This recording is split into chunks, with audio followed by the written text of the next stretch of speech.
Hello everyone in YouTube land. It's wonderful to be with you again. And today we have our very special guest, Robyn Jordan, with us to share about past life regression work, which she offers through the Guiding Star channel. But not only that, Robyn also offers, as part of her regression work, face reading and liquid crystals. And we're going to learn a lot more about these modalities today with Robyn. Robyn, it's so lovely to have you with us today. Yeah, pleasure. Absolute pleasure. Yes.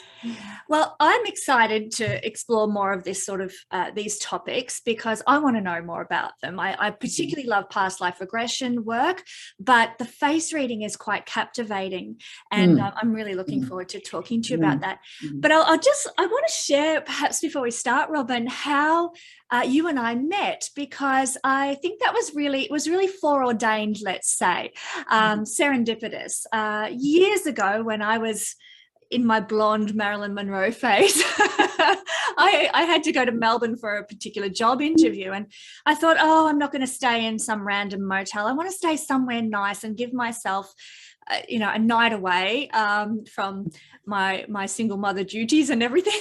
So I found a B&B in a lovely suburb in Melbourne, booked in and went to stay there. And who should be running the B&B in this beautiful leafy suburb of Melbourne but Robyn? And we sat down, I remember, Robyn, for breakfast and talked for hours about spirituality and spiritual wisdom, and we probably talked about regression work at that stage as well. I'd never had a past life regression at that point, and coming out of the religious background that I'd had, it was a bit of a no-go area. And so I tucked that fact away, that you did past life regression work, in the back of my mind for a couple of years.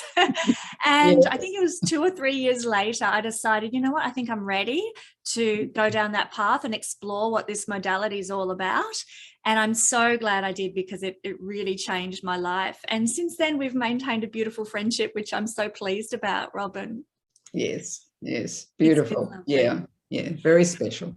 Yeah. So we might perhaps start, we want to give everybody the information about the kind of work that you do. And we might start maybe by looking at face reading. You did a face read for me in my sessions, and I've had a couple with you. And I was astounded to see you did a face read. I'll get you to explain what it is in just a second. But I was astounded to see the masculine and the feminine in me come out so visibly and have such a strong contrast. And it was actually a bit of a wake-up call to me to start honoring my feminine side more than I had been, because my feminine side looked utterly exhausted. Would you want to tell us a little bit about what face reading is?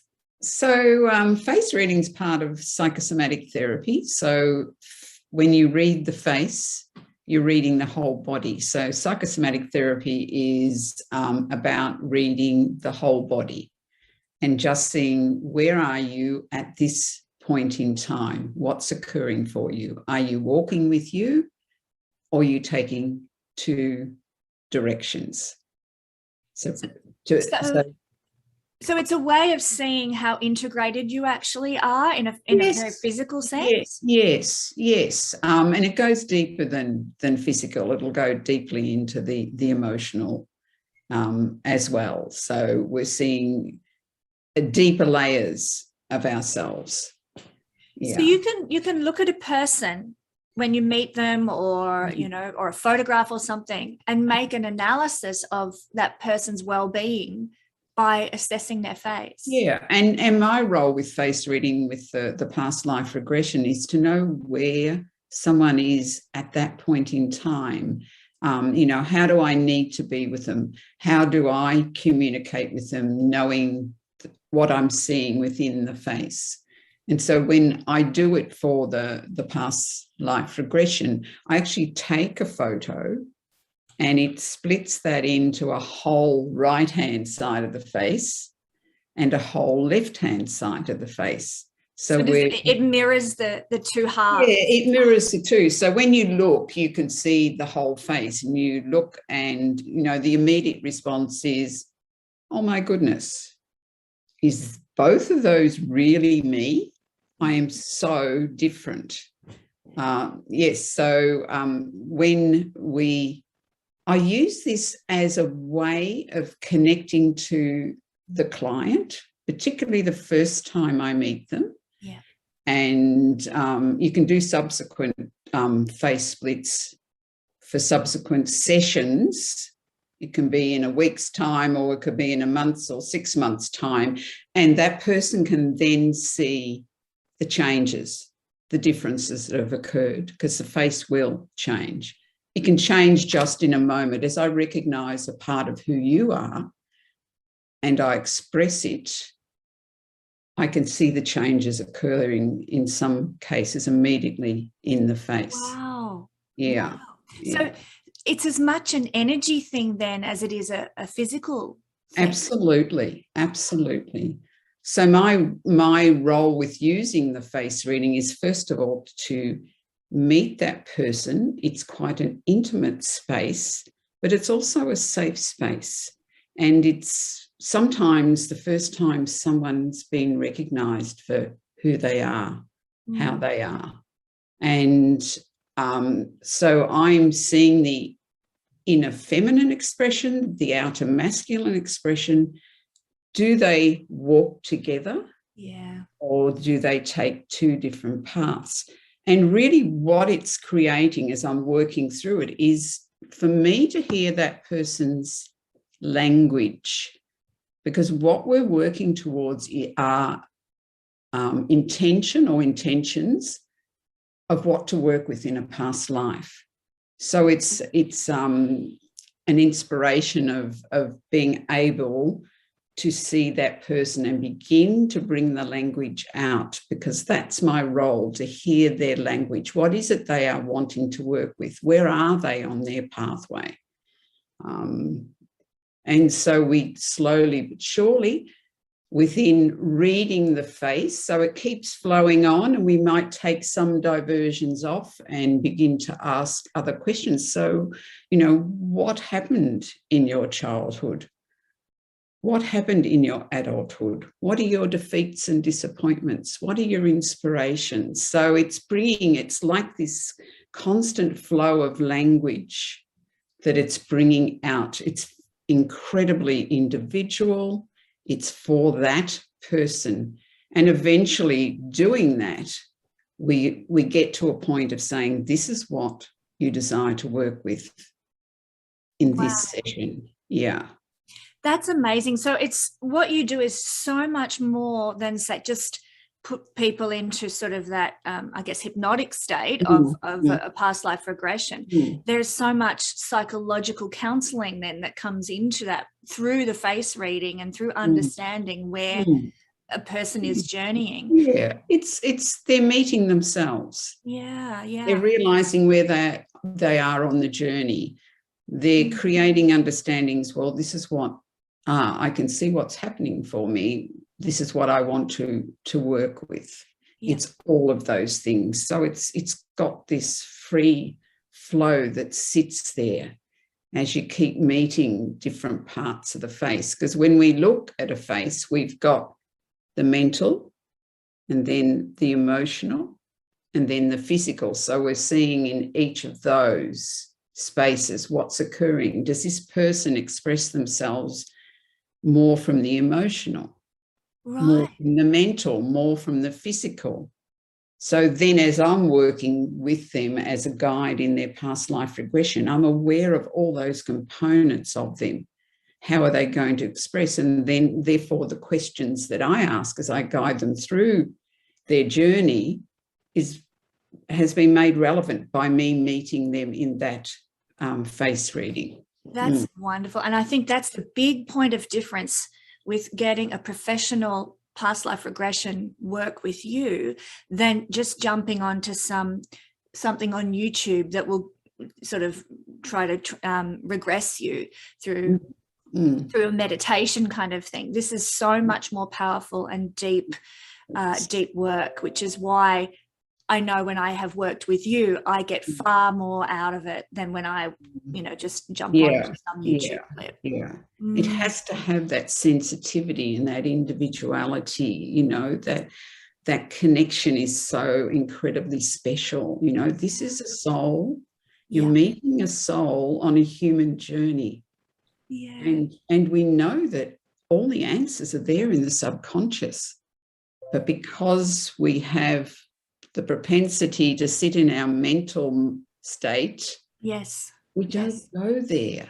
We don't find that. And that's part of my role, to guide people into that space so they walk beyond the mental into the subconscious, because everything sits in the subconscious. All of our knowings are there.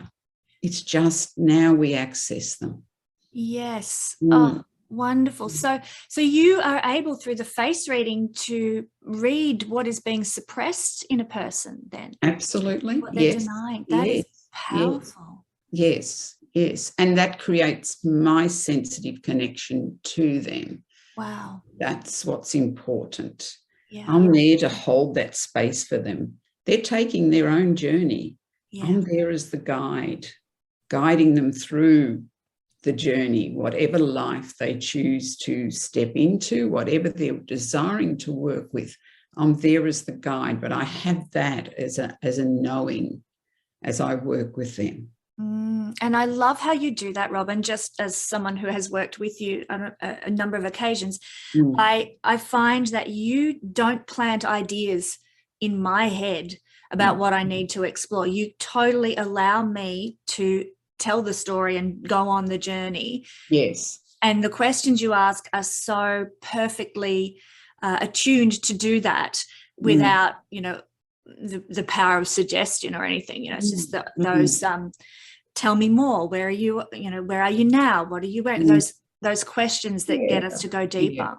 And to know for that person whether to go back in that life to explore more, or whether to stay where you are in that moment. You're definitely going to move forward in that lifetime, because we do get to a point of a passing.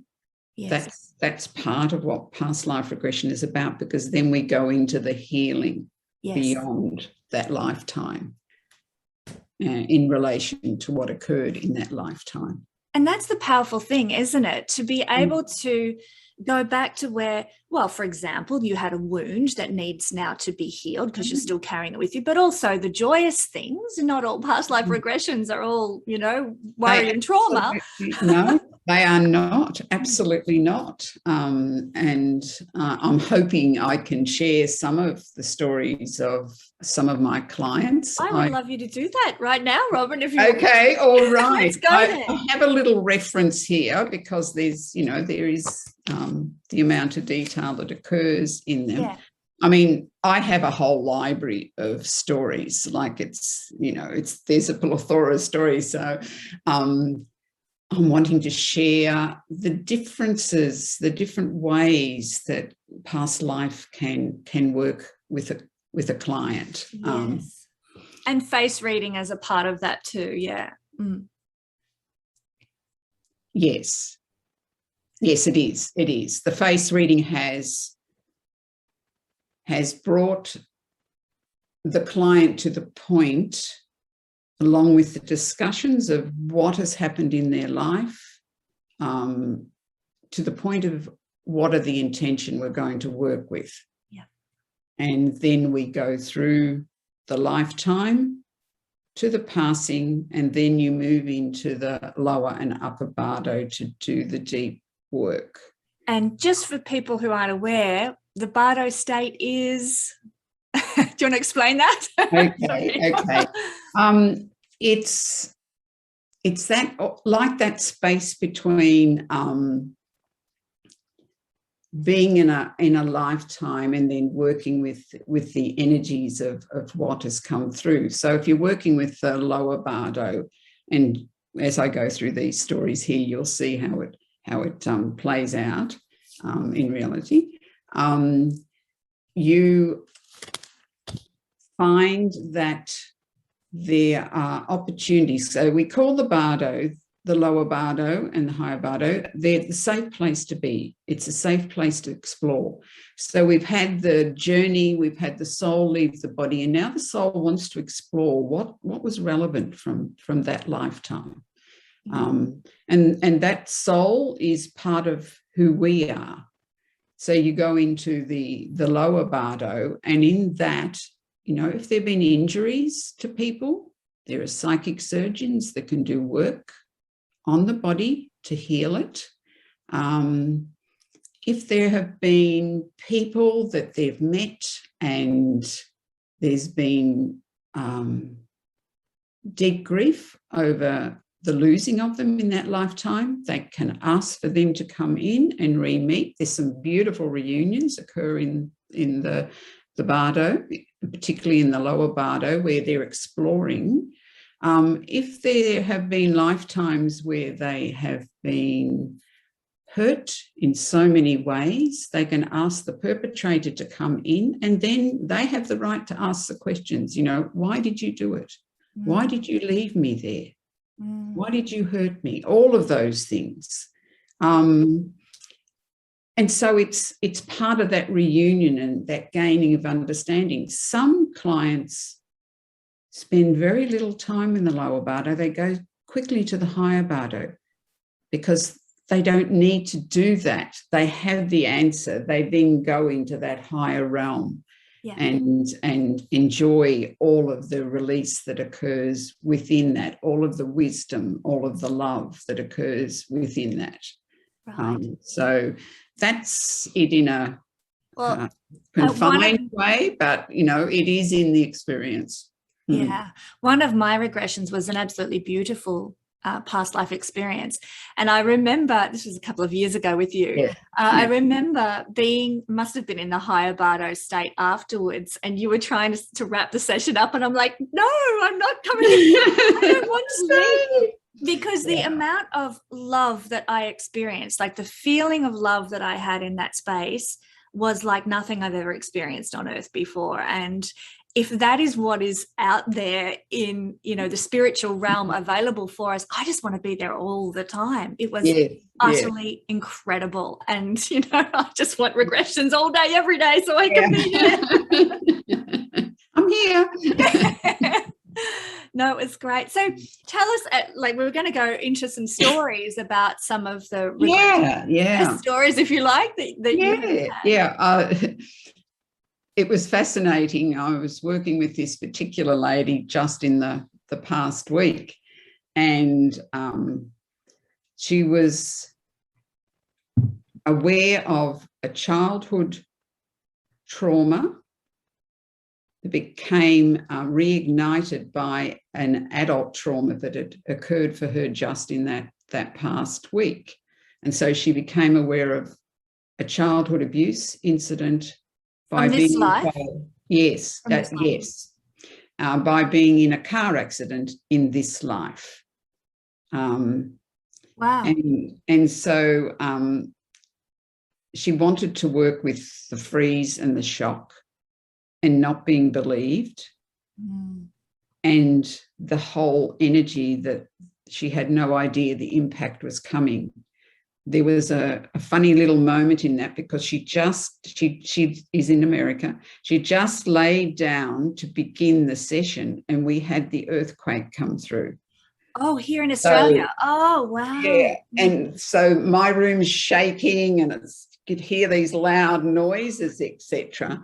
And she was so excited. She says, I'm experiencing, you know, an earthquake in Australia, and I'm in America. But what we laughed at was, what she wanted to work with was no idea the impact was coming and how relevant. I had no idea the earthquake was coming. So that became just a humorous moment for both of us, but it also became very relevant to the session. Like, you couldn't it was like the universe had provided us with that moment, that opening, which was, you know, so special. There was something very synchronistic about that earthquake. Yeah. So the story that she went into, we became aware of her in a cave. What do you mean by in a cave? Is that like the forget the ancient Greek philosopher who had the story of the cave, Socrates, it might have been the story of the cave. She was simply aware of the darkness and the cave. So she stepped into the past life, and that's where she went. Okay, sorry, got it. Yeah. And then she realized, as we explored more, that she was classified as a witch and that she did healings on people. But she was hiding in the cave because she'd been told the authorities were coming to get her. And she knew what that meant. You know, she would not live. So she decided to disguise herself and leave. She left everything. And she just kept moving from one place to the next, with all this sensation of being denied who she was. She had to find a different way of being. How could she be herself? Yeah. Yeah. And always fearing if someone recognised her, it was imminent death. So it's quite an intense journey to be on. So it's like being a pilgrim with no destination. She really didn't know where she's going. Very unsettled, the rug always being pulled out from under you all the time. Absolutely. But then she found herself in a village, and she had become a baker. And so she continued to create through the baking. And she began to find more people came to just chat with her. They enjoyed chatting with her. So she began to do her work, not by saying, I'm a witch and I have all of this. It was just through people enjoying, buying the bread, having a conversation. And she found they were coming more and more. Yes. Just to have the conversation. So she reminds me of the film, my favourite film, Chocolat, with Juliette Binoche, where she is in a French village. And the same thing happens. Sorry, I'll have to watch that. But it's beautiful. So her healing work became different. She found a new way of being, but still being herself. And she became a wise woman to others. You know, and when she witnessed her passing, she was aware of people talking about how amazing she was.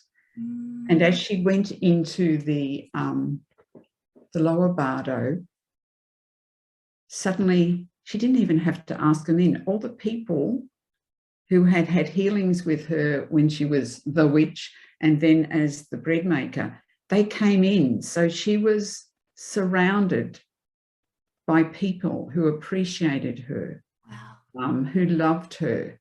It was such a beautiful experience. And when we look at it, she was looking at the freeze. All of a sudden, that freeze dissipated. That state of, you know, like deer in the headlights kind of. Absolutely. Absolutely. And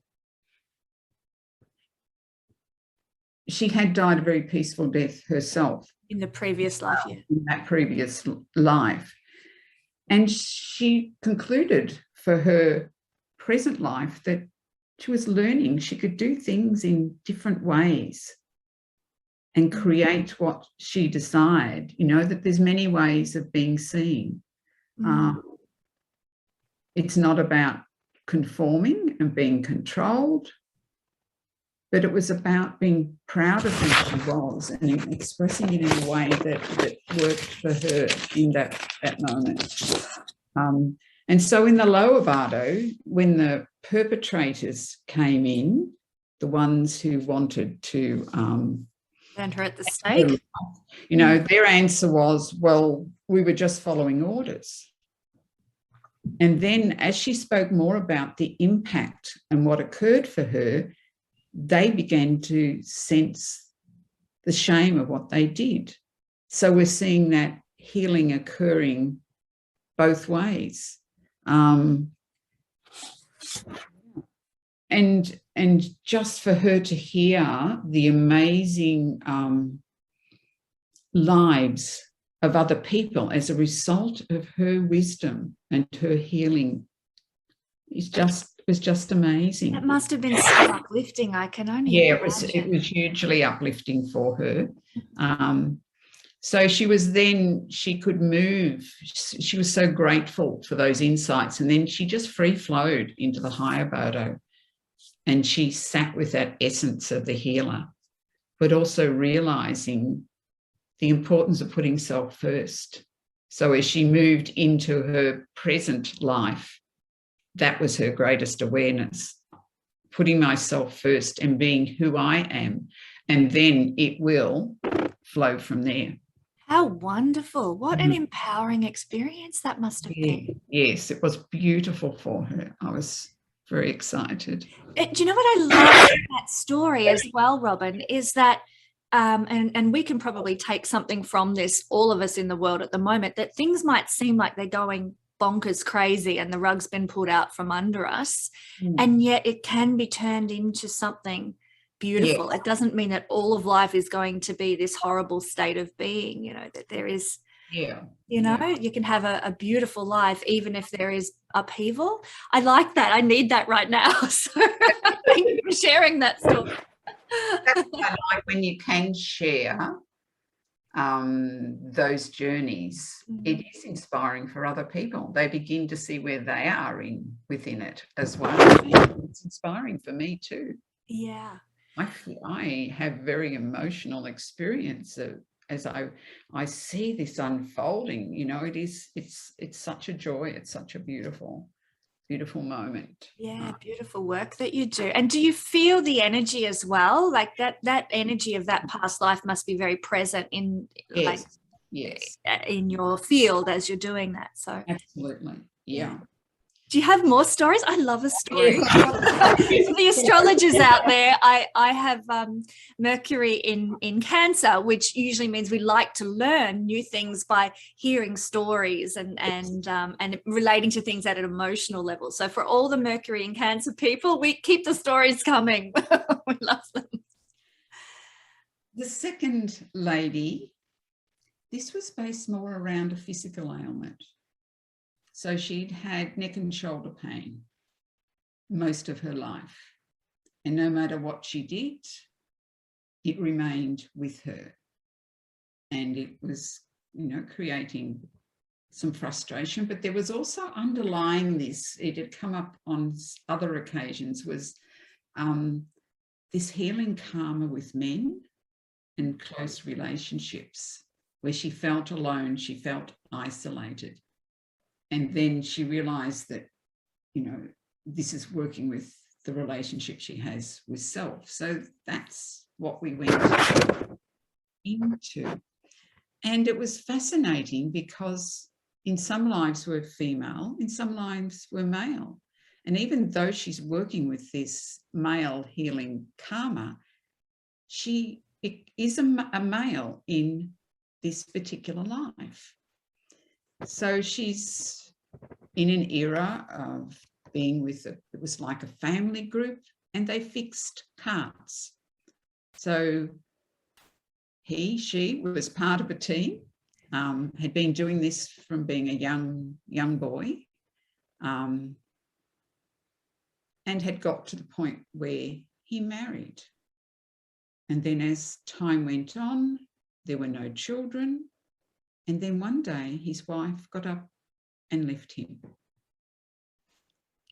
And he was taken into this really deep, sad place. My wife's left. She didn't love me. I have no children. And then it begins to go in, no one loves me. No one sees me. No one's here for me. And began to find, instead of being invigorated by his work, began to find work draining. Something missing. I'm alone, I'm tired, I'm heavy. And slowly but surely the physical strength began to become an issue. And the expression that came out was, like a weight on my shoulders, So there's that aha moment. Here is this young lady in present life with the neck and shoulder pain. Wow. Here she is experiencing a past life where he's feeling this incredible weight on his shoulders. And her awareness began to become, I'm still carrying this load this lifetime. Mm. That's what began to occur for her. And as the story played out, that weight on the shoulders got heavier and heavier. He began to hide more and more, and he actually died alone. Oh, This sense of that was a traumatic life. Mm. Something went wrong. Mm. Yeah. And in the lower Bardo, the conversation became, I wished I'd fought for what I wanted. Yeah. I wish I'd let people know I didn't try hard enough. And so he began to ask people from his family and that lifetime to come in. Yeah. Him actually express it. Everything he needed to express in that lifetime, he was now in the lower Bardo being able to express it as the people came in. And he realized there was a community. He did have a community to draw on. And he needed to work with the community, learn to trust people, be with people. And with that was that lifting of the weight from the shoulders, beginning to feel lighter and free. And so moving into the higher Bardo, there was this, I didn't know I could feel like that again. I didn't know it's okay to be vulnerable. Wow. I now know to relate to people, to open up to people. And as this young lady came into present time with herself, her comment was, exploring love is an adventure. Oh, that's beautiful. Yeah. And now I know I no longer need to carry everything on my shoulders. There is no load to carry. Life is an adventure. Yeah. So she moves out of being stuck in that habit. And what happens? Oh, the pain in my neck and my shoulder has dissipated. Oh, that's incredible. Yeah. Mm. Yeah. So that's just so beautiful to see how it can flow in that way. Yeah, and I find that so inspiring. I'm going to write that out. Exploring love is an adventure. I'm going to put that on my mirror every morning where I can see it. What a beautiful mantra. Write it down.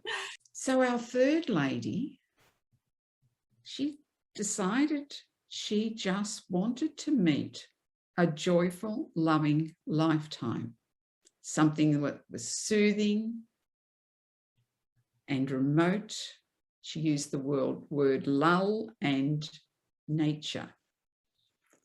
And she met herself as a royal leader, married with children, a diplomat, married to this very shy and humble wife who had a gift of humility. So quite a beautiful connection.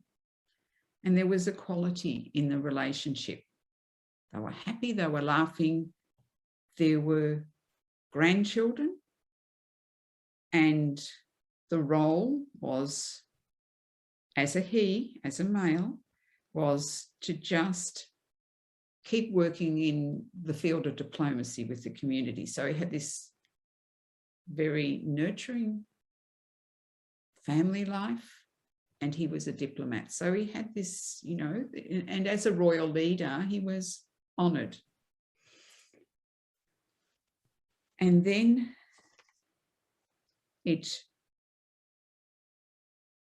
as we moved into from the lower to the higher Bardo, it was like she didn't need to sit and even ask. When I said, would you like to ask the husband and the grandchildren to come in. She says, no, I don't need to. I know what love is. I know I'm loved. I know I was loved in that lifetime. And so she went quite swiftly into the higher Bardo. And you could feel there was such joy and abundance and love. You know, it was just like he was someone who'd met this perfection in love. You know, it was like paradise. And so as she became aware of her present life, where she had had experiences of not being loved, she realized she had it all within her. Oh, that's beautiful. Yeah. You know, she became aware that you can direct and make your life go anywhere if you want to. Desire was there within her. And that every cell of your body is perfect. And she's beginning to open her heart to the love. It's everywhere. And one of the images that she wanted to carry with her was the butterfly. So you could see the cocoon and then coming into the full opened flying butterfly. And so she's used that, she's painted it, she wears it. So it's a constant reminder for her that love is perfect. Oh, how glorious. She can create that perfection in love. So that was quite beautiful. She was very, very excited about that. Yeah. And that you can have that sense of upliftment again from such a beautiful experience. And it really is, it obviously changed her life. She now has this butterfly mantra to carry with her. Absolutely. And that's really special. Yes. Yeah. You know, she said to me, it was an amazing moment in my life. You know, glorious. I can now take the steps. Yeah. I'm no longer going to stand still. I'm here to do the journey. Yeah.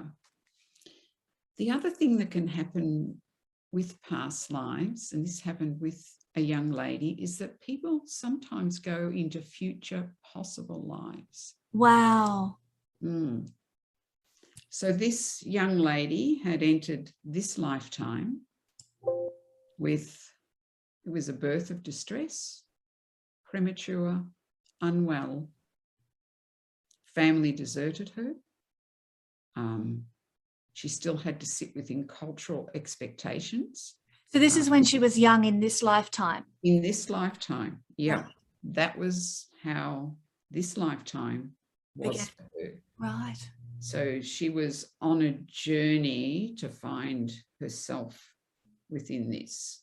And yet she had this strong cultural background that kept wanting to draw her back. And yes, she would gain a lot from it, but it still had this distress of really never feeling like she was good enough, and that she, you know, was she loved. And she had this confusion around unconditional love. You know, what is it? I have no idea what it is. And it became more apparent that it was a lot about the inner child hurt. You know, how to make the difference for her, how she could surrender to this innocence and actually walk with it. So it was the intensity of her present life. There was this asking to be able to step forward and see what was possible beyond that. You know, it's a future life, it's a possible life. And for her, I mean, it was really creating a new definition for her, a new sense of hope, so she could begin to take the steps. It wasn't about going back to see what had happened before, and she may do that in time, but it was just creating hope for her. And suddenly she gets this image of her standing on a stage, speaking to people, and they're cheering and clapping her. And then she began to sing a message of hope while she was on the stage. So she was a speaker, she was a singer. And then she became aware of being in a conference, and she could see many, many races. So she became aware that she could travel the world. Wow. Yeah. and again, there was applauding, and she began to feel this sense of new hope, all working in future. And then she saw a man with roses. He was singing, dancing, smiling, laughing. And she felt, as she said, gooey love within. Gorgeous. Yeah, yeah. And she began to express how much she felt genuine love and how she could be herself within that genuine love. And when you're aware of her beginnings, how she came into this lifetime, she's beginning to see the possibilities. That doesn't have to hold her there. There is possibility in future lives. And she saw children, and she said, I can support them to grow as unique selves, which is really important for her. So she became an inspiration. She was speaking on the world stage. These are all the possibilities in the future. And she came back into the reflection, it's okay to be who I am. I can find pure love and be loved. There is a journey beyond me where I can explore this. So she's beginning to open up to more of who she is. She doesn't have to hide anymore. Look what happened. She was on the stage. Yeah. Yeah. So it's like she realized it's all there. Just step out and be seen. It is a pure, honest space, and be all of that within it. So that was quite beautiful for her. She may at some time want to explore into a past life to see how that's reflected. Yes. And how that came about. And how her beginnings for this lifetime was such a struggle, so deep. What was that about? So that you can see, you can take other journeys within that journey of hope. Yes. Yeah. Glorious. And there is something special, I think, about, I've not had a future progression, I guess it's called, rather than a regression myself. But I remember Brian Weiss talking about some mass progressions that he'd done with groups. You know of Brian Weiss? Yes, I do. Yes. And he describes all these masses of people seeing the earth collectively in about 200 years' time. Yes. And that it was a very different place than what it is now, but in a beautiful way. And I find that gives a lot of hope with what we're going through at the moment, that collective situation. Yes. So I can only imagine the blessing that an individual progression might give, knowing that there is potential and possibility awaiting you. Yeah.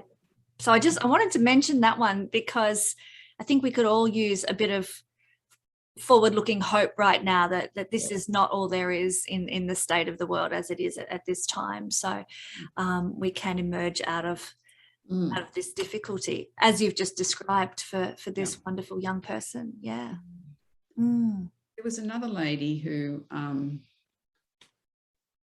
really very much about the fear of opening up to relationships. So feeling she was always surviving, she was alone. And this was her personal journey with self. She was actually a very successful businesswoman. She knew how to be that, but she wasn't being with herself. And so she decided, I have this fear of opening up to relationships. Let's work with this. So we actually moved through several lifetimes, and each one became a love story again. I know I'm well and truly into love today, aren't I? Oh, that's fine. That's my bag. So. So she had the 3 lives. The first 2 were as a man. The third one was as a woman. So the first one is the man, married many years. There was a kindness in the relationship, but there was no sense of a deep feeling. It wasn't negative, but it wasn't inspiring. Yeah. And then she moved to a second one, again as a man, in medieval times in a small house, and there was a birth of a baby, and it was all about the dad role playing the father role. Then she went into a third one, and she was a woman, and she was aware of being in a castle. She was on a throne. Her father had just died and she'd become the queen. But she was also getting married. It was also at a time when there was a plague going through. So they were helping people within the plague situation. But she felt there was love, that it was a strong, loving life. Then suddenly he died. Not sure if it was from the plague, maybe. And so she grieved, but she had to continue the queen duties. Then she decided she wanted something different. So she gave the power to her nephew. He became the king. And she decided to travel and explore the world. And a very mature, stable, adventurous man travelled with her. And this was the deepest of love. He was her soulmate. She always felt it was a reward, as a dedication to others, that she was now allowed to have her experience. So when she came to her last day, he was younger, he was with her. She felt such peace. She knew it was time to go. She knew she loved him. She knew he loved her. And she had such deep gratitude for that life, because he opened her heart. And she knew, because she went very quickly into the higher Bardo again, that she could have it forever. You know, and this was an essence that she could carry through from one lifetime to the next. So she came from that fear of opening up and feeling like she was alone and had to survive, to this beautiful experience. She began to understand that she's lovable. There's no shame. She wasn't responsible for what her family did to her. This was about believing in herself and opening the door to all possibilities. And she said it was so beautiful because at a soul level, I have known pure love. Up until that point in her life, no idea. She felt it so deeply. And she just said to me, it was such a beautiful soul clearing. And I have so much gratitude for having experienced it, because it's opened doors. I wonder if she'll meet that gentleman again in this life. Fingers crossed for her. Yeah, it would be fascinating to see. Only time will tell. Yes. Yeah. But it's just the depth within her now, that she's gone from that rawness of no love to knowing deep love. Yes. I didn't realise how many deep loves I had in this. No, it's very powerful. And if I'd had a regression like that, I'd be scouring the history books to see which queen gave over control of her country to the nephew and went off traveling. Yes. And the courage to do that too, because she was giving up all of that wealth and power to see what was out there. Yeah.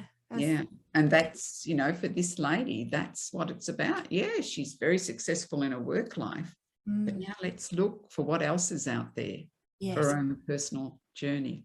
Love it. We've probably got, I think, time maybe for one more. Yeah, well, this one is an interesting one, because it's a gentleman. He has physical compromise that seems to be becoming worse and worse. So pain in the body, unable to move the legs as freely as he would like to. And he began to talk about frozen impulses. what's never been complete. And he has a wisdom that he works with himself. So he comes with that wisdom, but he's aware of how much of a loner he is. And that he can't find his true sense of self. And he spoke with, well, my soul's barely surviving. I don't want to live in this half-life. So it was a real deep sense of, why is it that my body is as it is, and that I feel this deep, almost deep shame of being himself? Yeah. So we went into 2 lifetimes. And the first one was French Revolution. Oh, wow. He was a very flamboyant man. He constantly made out with women, but he followed a pathway of strangling them. Oh, wow. Taking their lives. And he'd make excuses for what he'd done. He kept justifying his actions. He knew there was no intimacy, it was total lust. And then he went into it. I had to kill to feel. Oh, wow. And yet there was no remorse. She deserved it. That conversation was there. And at this point, my client is feeling the horror I can of imagine. what he's experiencing. And then it flowed into a second part where he was in the army and he was very well respected, very high up. And again, he was caught strangling a woman. And he got off because he had a good reputation in the army. And he realized at that point he had an obsession, something he couldn't give up. Where does he go with this? And then the third life, it became that he'd left the army and suddenly were aware of a wife and children. And there's a moment where he sees a young girl just under a tree, just in a moment in this lifetime. And he felt that draw and that attraction that had been with him in other experiences. And for the first time, he said, I will not give in. I don't need to go down that road. So there'd become some liberation. So when he left that life and came into the lower Bardo, he realized it was all out of lust, that it came from a deadness within him, that there was a deep darkness within him. Wow. And so he asked for all the women that he had abused to come in, and he asked, like on his knees, for forgiveness. And each one of them granted him that. And he realized how much he'd failed his loving self, and how he could drop into self-pity. And he's still working with that, you know, where to go now. So we have been working with more journeys of setting himself free. Yeah. He has a lot of shame around that lifetime. Naturally. And yet he had the courage to allow it. Yeah. And I could honour him in that. I could really honour him in that. Yeah. Did he notice any change in his this lifetime, in his feelings or his attitude or even in his body after experiencing that? Was something set free in him perhaps? Yes, but it's a very slow journey. Yeah. Yeah, he's still working on meeting that soul level and honouring himself in this lifetime. Yeah. Because when you've experienced that shame, it's an ongoing journey. Yes. I'm aware there's more work to be done, but his awareness is there now. He now understands why he has this sense of a frozen impulse, a body that's freezing up, that doesn't want to work. And so, Wow. yes, he can let go of some of that, but there's more to be done. Yeah, yeah. Mm. The old saying, knowledge is power, is, I think, very true. Once you know where something's come from and why, it's not that it makes it easier to bear. It's just the understanding gives just inner power, I think. You can sit with it easier. Yeah, and when you don't know the answers, when you don't understand why you're experiencing something in this lifetime and it makes no sense, then you just tend to spin in the frustration a lot of it. But now he has something to work with, and he's aware of that. When he entered this life, it was quite a traumatic experience. It had a lot of rejection in it, a lot of shame in it. Right. And this is his journey at this point in time. Wow. So to continue to hold the space, to have the trust, to keep doing the work is so incredibly important. Yeah. And you're such a beautiful soul, Robyn, to be able to hold space for very traumatic kinds of experiences like that. That's not everybody could do that. It's very precious what you offer in that sense. And I just, sorry. Journey, my love, It is my journey, my love of, it is my journey, my love. Yeah. I'm just seeing on our recording, Robyn, that it's saying that your bandwidth is low. So I'm hoping we don't cut out. But I want to wrap up our chat by referring to the liquid crystals that you use as well as part of what you offer. Do you want to share a bit about what they are and how they work? Well, liquid crystals are Atlantean in their origins. They're geometric, they're vibrational remedies, and they don't interfere with anything else someone may be taking. Great. There's a gentleman at the moment that's bringing these to the earth, Justin Makira. So he is the liquid crystal guru. Yeah.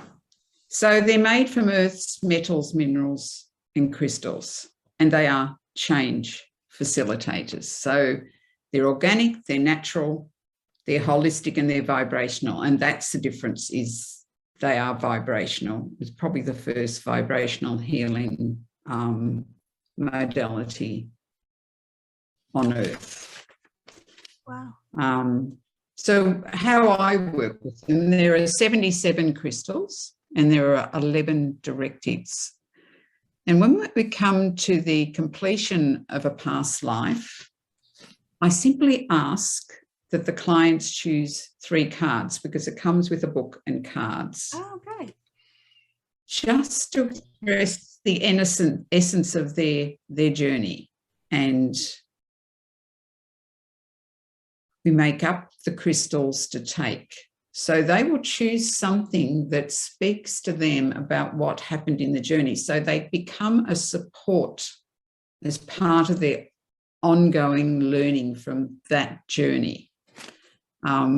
So you take them for 21 days, and then you have 7 days where you don't take them and they integrate. So they're working as trinities. So the first day you take the first one, the second day you take the second one, the third day you take the third one, and then you begin the cycle again. So you go through 7 cycles over 21 days. So as well as working with them choosing the cards at the end of a session, I also work with their own particular pathways. And this involves a shadow, purpose, and higher purpose crystal. So the shadow is, it's sort of like the gift we fall prey to. It's about harnessing it and allowing it to propel itself into your purpose. And the purpose is what we've come here to learn and to teach others. And then with greater knowing, we move into the higher purpose. So everyone has their own personal pathway to work with. And then I then work with their directive, and there are 11 directives on the tree of life. So they work from 1 down to 11. And they're based on date of birth and name, and they sit within a particular city of the tree of life. And so with the directives, you have 3 components. There's an active crystal, there's a dominant crystal, and then there's one that's in the shadow, and you balance them to homeostasis. That's the aim of it, that you bring yourself into your directive in its balance. So you're working with the active and the dormant. I'm sorry, I said something before that. It is active and dormant. So you're working with both those aspects. You will work with them in your own particular special way, but the main thing is to bring them into homeostasis. So you actually walk this earth as your pure directive. So when you take these crystals, it's 7 drops under the tongue, so made up in a bottle. Yep. As a practitioner, I am able to make them up. So you drop 7 drops under the tongue, first thing in the morning, last thing at night, for the 21 days, stop and integrate for the 7 days. So I'm able to work with each of the clients, if they so wish, through this way. And when you're working with the Trinity, the first crystal is there to open and initiate the process. The second crystal is to heal, clear, and cleanse within the process. And the third crystal finalizes the process. So you're lifting the region and the chakra to a new level to prevent reoccurrence. Okay. Yeah. So that's very much in a confined nutshell. They are so much more. But I was going to say, it sounds like a very complex modality, but yes, it is. So the other way I've worked with it, that there are trinities for the base, sacral, solar plexus, heart, throat, third eye, and crown. So working through from the base and moving up the body, you can work with each of the chakras. And I have a client in Canada who's loving it. Oh, she great. loves the crystals and she's loving working with this in a different way. I've also experienced myself, and I have a client who is beginning this process of working with the spinal crystals. So working from the neck down to the base, working in groups of 7 to clear and open up the spine. And that's been profound for me. Well, it's the channel of our life force energy, isn't it? Absolutely. Yeah.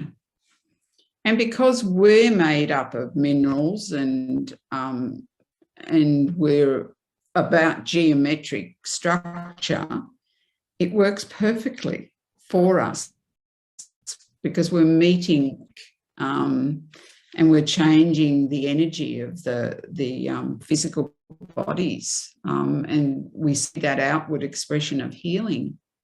Again, it's a little bit like going into a past life. Until you experience them, you don't realise the wow of how they work. And I find them an amazing support after having such deep sessions with the past life work, to actually have this support for the continuing journey. Because when someone completes their journey, it doesn't just stop it will continue maybe over days, weeks, months. And so you've got this 28 days of having the support of the crystals. Yeah.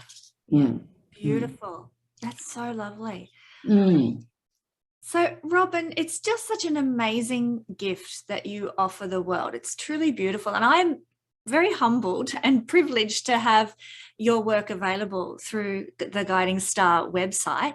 I want to just suggest that if any of I have loved this session. I've loved talking about the stories and the modalities.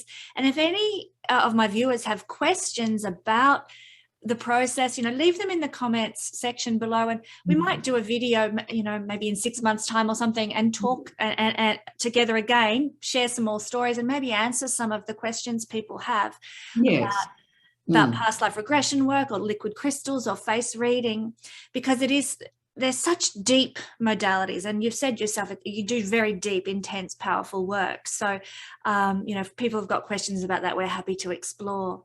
But if you would like to book a reading, a past life regression, I suppose you'd call it a reading, or session's probably a better word, with Robyn, all you need to do is go to the link in the description box below.